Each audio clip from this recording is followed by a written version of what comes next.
I know I've been through quite a number of moral and social issues, but I've got a confession to make. I made that video, I guess a year or so ago, maybe a couple of years ago, and it was really to do with the A-level specification, but it was so close to what's on the GCSE that I thought, okay, make my life a bit easier, I'll just reuse it. But there are a couple of things on the GCSE specification that I didn't cover in that video, and I want to deal with those now. Cookies. Not biscuits, or what Americans call biscuits, are they? No. What are cookies? Cookies are text files. And you're going, what? What on earth does this mean?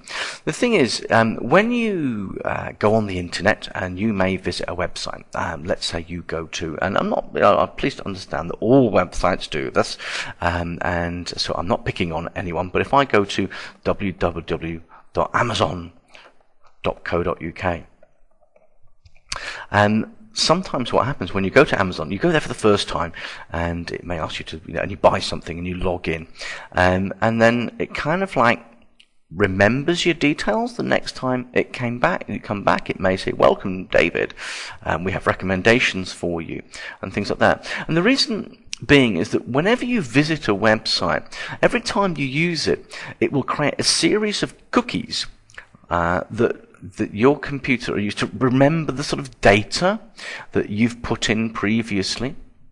But the whole point is that Amazon then have access to these cookies and these text files. And if you like, what that then means is that they have a data store about you. They do collect lots and lots of, and it's all websites, not just Amazon, they collect lots and lots of information about you whenever you visit their website. And that can vary from, what links you've clicked on. I mean, cookie text files, they'll keep records of the links that you've clicked on whilst you've been visiting them. So hence, you often with Amazon get recommendations. Recommendations. I spelt that wrong, and I can't fit it on the screen just about. Recommendations, that's supposed to say. It's just scribble, really, isn't it? But they also record things like the amount of time that you may have spent on a page. The amount of time can be triggered back to them as a little text file. So it might well be they go, oh, I spent a long time looking at that particular page, and that may trigger off recommendations that you get on there. Things like passwords as well. Passwords, actually, I'm not sure about passwords. We'll ignore that one for the moment. But the whole point is that when you're visiting a website, the website will record what you did on there, and that's done via a series of cookies. And as a result of what you've clicked on and what you've seen, when you come back there for a second time, they basically will perhaps personalize the page. So what you see actually is perhaps different to what a friend of you might see when they actually log in to the website as well. For example, I mean, Facebook, if you're on a Facebook page, you will often see down the side there are adverts. And the content of those adverts are generated because Facebook have a bunch of cookies they know about you, and they will share that info. They can actually share that information on as well if they wanted to. So they're kind of problematic there. You find that with most browsers nowadays, you can actually block websites from storing cookies if you wanted to. I think most people don't, because I think the reality is that when I log into Amazon, I want it to remember what I did last time. It depends on how angry, I suppose, you are about people storing data about you. Do you think you should be completely anonymous? I don't know. It's almost like a personal decision. But as I said, you can find in web browsers an option to turn off cookie blocking, turn off cookie recording, I think is probably, if you wanted to. A similar sort of principle, actually, is something that's used, and this is another moral issue, the loyalty card. I don't think I did the last one. The classic one, I think most people probably will be aware of, is Tesco's Club Card. And what you need to understand is that when you go into Tesco's, the way it works is, I'm going to be very bad at art here. You buy all your stuff, and this is supposed to be the conveyor belt that you get, and here's the person working at the till, and they've got that's supposed to be that's the till in front of them, and they scan everything through, and then they appear in a little box here, and you do your bags, don't you? And you put them in your bags, and next to it, there's a little thing that produces the receipts. But often what happens is that you get an extra one comes out, and this one will be maybe a particular offer. And the reality is that every time they'll scan your club card, so we'll give over the card. There we go, we'll give over the card. And every time you scan it, they can record you as an individual what you bought. So if they see there's a pattern in things that you're buying over many weeks, the offer that comes out with it can be very much geared and customized to the sorts of things that you're likely to buy, or that you have bought in the past. And then there's the whole point is that this is very what we refer to as targeted marketing. Okay, they're hoping that as a result of this second offer receipt thing that you get out, you're going to go, wow, I'm going to come back to Tesco's and buy those Win-A-Lot dog bones or whatever it is that they've given you.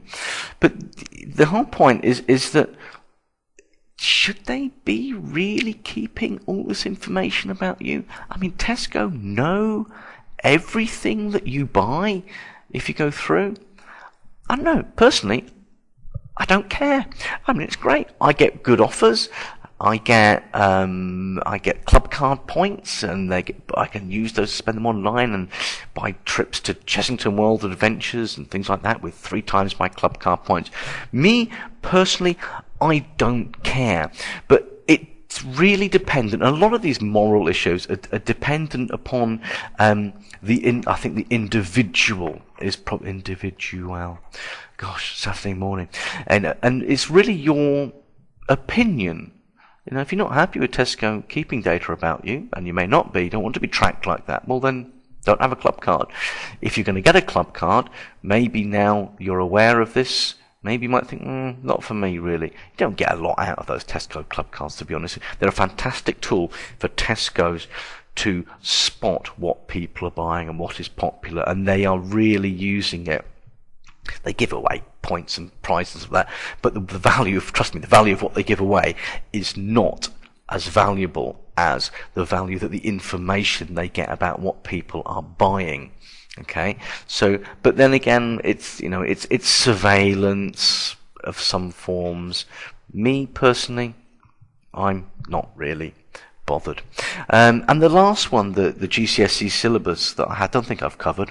You might want to check the spec actually. Maybe I should have checked the spec. Mobile phone positioning. Now this is a kind of a moral issue. I don't know if you've ever heard the expression triangulation. And what this means is that you've got a mobile phone. And I'll do the old style with a little antenna there. And then I'm sure you're aware, to be able to get a mobile phone signal, you need to connect to, that's supposed to be like a mast. I'm sure you get the idea. The whole point is that your phone must be able to communicate with that mast. And I suppose if you think about it logically, that mast really only knows the distance away. You can calculate the distance away that you are. And the concept of triangulation, because you need a minimum of 3 masts, and they don't have to be in a triangle, I'm going to put them here. The whole point being that if you're able to know the distances between the phone and those 3 masts, what you can do is you can actually calculate the position of that. It's kind of similar to GPS, but GPS uses global positioning, so it uses satellites rather than phone masts. So what we're trying to get at is it is actually possible to find the position of someone using triangulation methods using phone masts.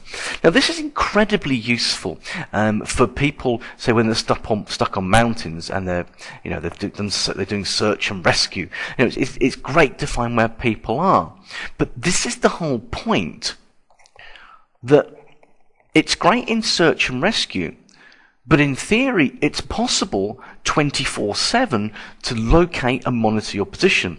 Now, I personally find it quite useful. When I've had to use this once, I lost my iPhone, and I've got an iPhone, I confess.